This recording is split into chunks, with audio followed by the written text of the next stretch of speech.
Welcome, everyone, and thank you for joining our celebration of Wendell's life. This is his sister, Kate. Some of you know me as Kathy. And this is Wendell's son, Woody. I'll be assisting my Aunt Kate with the narration of this life sketch video. Then we will play tributes and memories that were sent in. For those memories that came in as text, one of us will read the tribute. Then anyone who wants to say something after that can add their thoughts.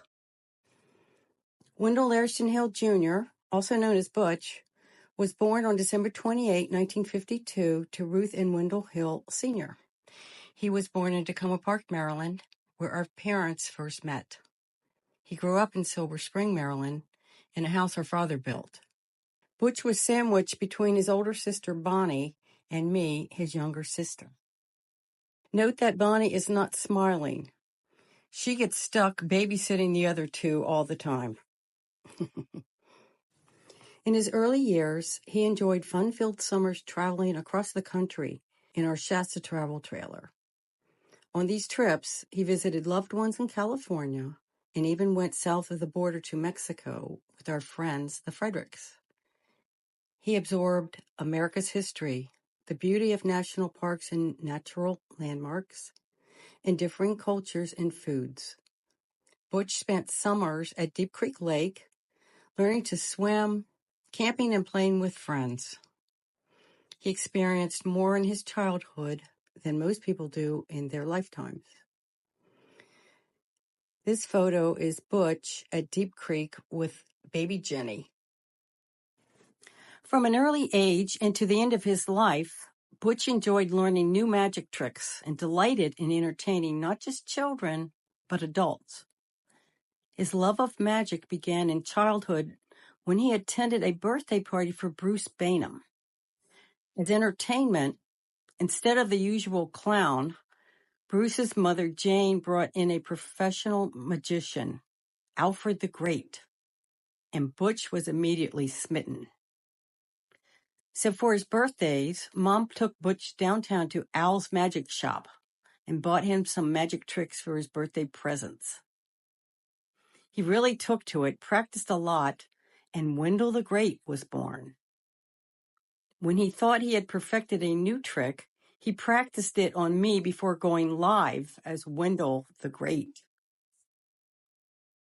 From childhood, Butch demonstrated leadership when he organized the neighborhood kids on projects and things to do. The kids were drawn to him because of his outgoing personality and infectious enthusiasm for each undertaking. Inspired by comic books and the Superman TV show, Butch created a Superman club and recruited neighborhood and other friends as members. He led this group of neighborhood friends to film scripted Hollywood-style 8mm movies. One of his friends, John Sweet, remembers a Spider-Man movie in which Butch recruited him as an actor.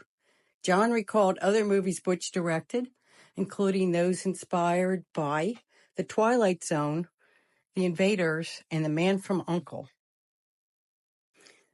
This is the official Man from U.N.C.L.E. club card.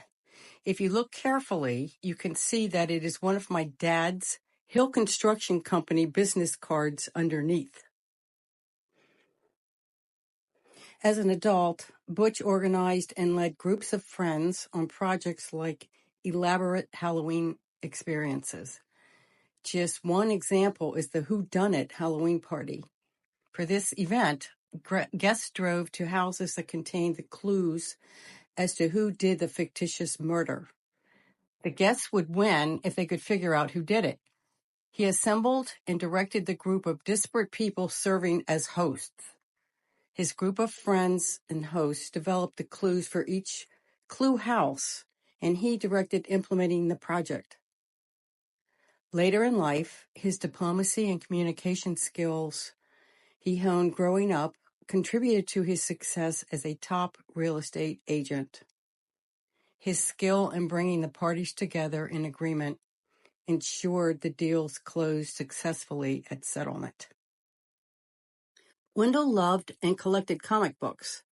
It was through a shared love of comic books that he made friends, including his neighborhood friend John Sweet and his lifelong best friend and soulmate Kurt Reichenbach. One project that John remembers very well is when Butch created his own comic book. He wrote and illustrated the stories. Then he enlisted John's help to, quote, produce, end quote, it. This entailed making copies using the old-fashioned carbon paper technique. John snuck into the front office of his school, the Francis Scott Key Junior High School. There, John had to convince a secretary to reproduce the comic book on the Mimeo machine. To his surprise, she agreed. So for a year or so, John would take the comic book originals into the school, and the secretary would discreetly run off copies for us. Butch was a self-taught, professional caliber artist. When our family traveled across the country camping in our Shasta travel trailer, there were long stretches of car driving time, with Butch and me in the back seat trying not to be bored kids. He used this time to teach himself how to draw. He taught himself to draw by transposing the pictures of his favorite comic heroes. Our family went to Disneyland, where he learned that the animation from Disney cartoons was done through flip books. These were decks of blank sheets of paper that you would draw on, with the images changing slightly on each page to create the illusion of movement when the pages were flipped. He taught himself how to create flip books. Here are a few pages of one of his flip books. I was in awe that he used ink to draw. In my feeble attempts to follow his lead, I used pencil with plenty of erasing, but he drew using black Bic pens. After graduating from Tacoma Academy, he went on to earn a degree in commercial art from Montgomery College. By that time, he already knew most of the important things about art. In addition to being an accomplished artist, he taught himself to play the guitar and harmonica. Butch became enamored with J.R.R. Tolkien's The Lord of the Rings. The Tolkien trilogy inspired him to start, own, and operate his own company called the Land of Legend. From this company, he created, produced, and distributed the board game Quest of the Magic Ring, and a live-action role-playing instructional booklet titled Rules for the Live Ring Game.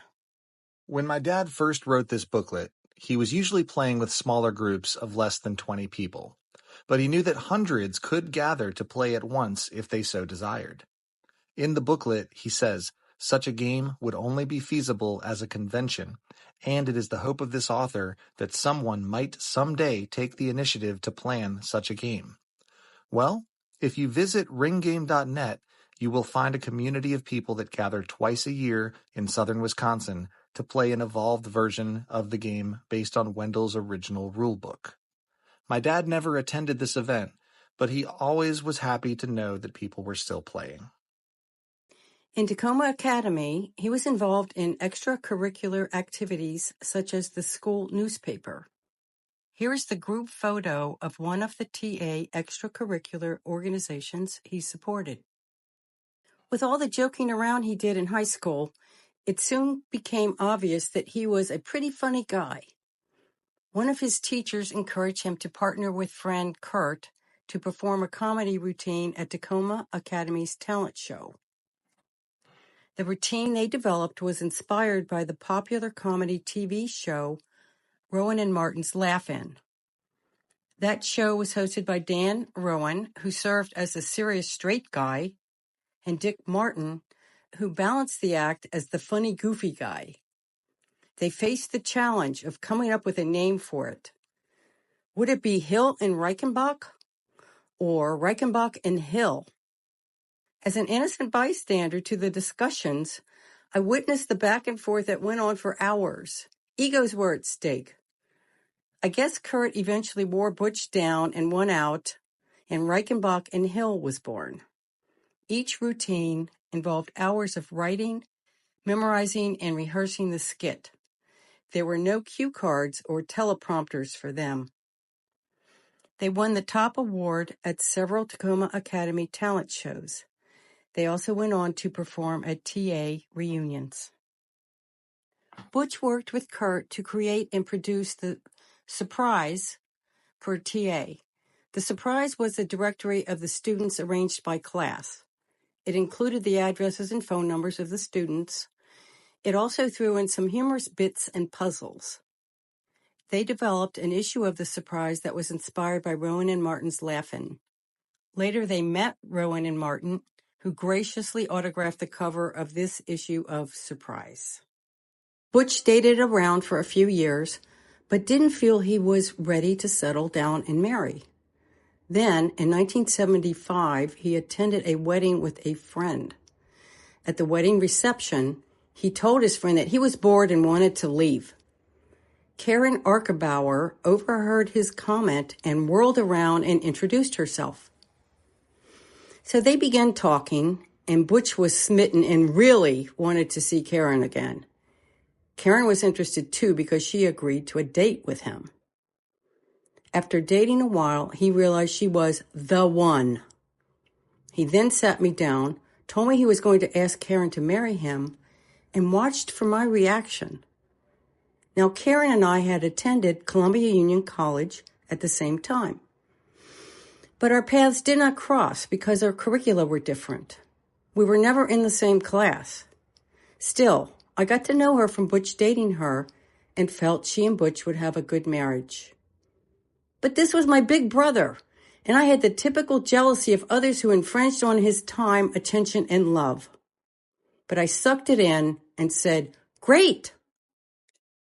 Butch did the romantic chivalrous thing and asked Karen's father, Paul, if he could have Karen's hand in marriage. Paul initially gave Butch a hard time, but then relented and gave his permission. They married in 1975 and celebrated 48 wedding anniversaries. In 1981, Wendell and Karen were blessed with their daughter, Laura Leanne Hill, and then 6 years later with their son, Wendell III, also known as Woody, also known as Woodchuck, which is the nickname my sister Bonnie bestowed on him. Laura and I had a really great dad.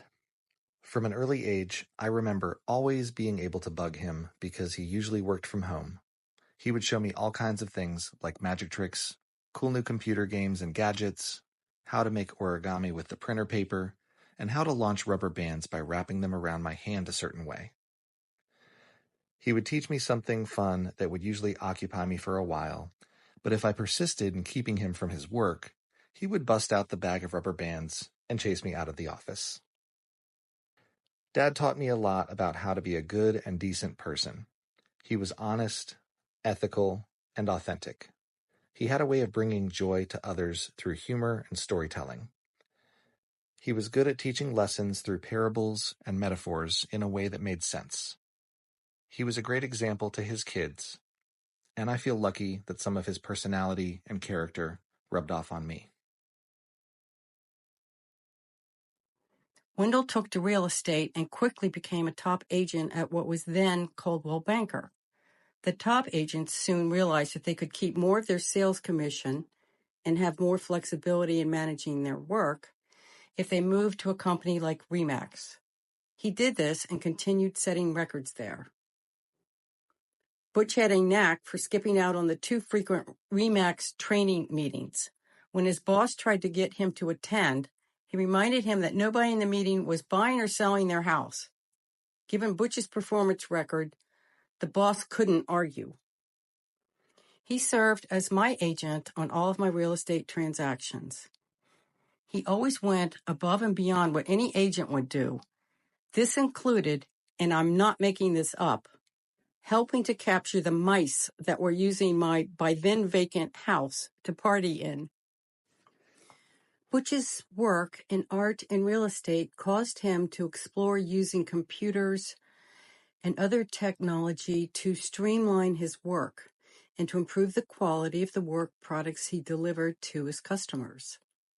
He excelled at learning new technology, so whenever I needed some new hardware, software, cell phone, or other technical thing, I would consult with him before buying it. This saved me so much time and stress because I knew he had thoroughly researched something and could steer me in the right direction. He always stayed ahead of the technology curve. One example of how he was way ahead of the rest of us on the technology curve is when he bought an Osborne computer. The Osborne was one of the first portable computers marketed and was named for its inventor. I remember that he was working as an artist at the Building Owners and Managers Association at the time. He hauled this suitcase-looking thing into work, and his co-workers were amazed by it. He taught me how to use its mail merge feature so I could generate automated and professional-looking letters when I was looking for work. Butch was an exceptional artist and also had excellent writing skills. But I think his strongest characteristic that distinguished him from everyone else was his imagination. He was just born creative and with a nonstop imagination. I reflect back to childhood when he worked with Kurt to come up with ideas for the skits and comedy routines they performed. His creativity is demonstrated with accomplishments like creating the Tolkien-based ring game and the Halloween party ideas that were innovative. His writing skill began in high school. At Tacoma Academy, his senior class English teacher was Miss Plymire. Some of you will know that name. She was so demanding, students dreaded her class. But if you successfully completed her class, you ended up with excellent writing skills, and he excelled in her class. So, throughout his life, these talents were used in his various endeavors. As an example, he used his creativity, art, and writing skills when selling my first house. He came up with innovative ways to list it in the real estate listing site and created elaborate online brochures for the listing. He produced elaborate paper brochures to give to prospective buyers. Shown is a Christmas card that he produced. It is just one example that shows his imagination, creativity, artistic talent, and writing skill. In 2018, Butch was diagnosed with alpha-1 antitrypsin deficiency, a disease that runs in our family. Butch did not whine and complain and go down the why me hole. Instead, he rallied and worked hard to live with the disease and try hard to get a liver transplant to extend his life. He went on a diet that extremely restricted sodium and lost 100 pounds. He kept the weight off the rest of his life. He fought hard to stay alive, to have more time with his family and friends, and to catch a few more movies at the theater while he was at it. During the year preceding his transplant, he was in hospitals and medical institutions, in and out of intensive care. He almost died a half dozen times.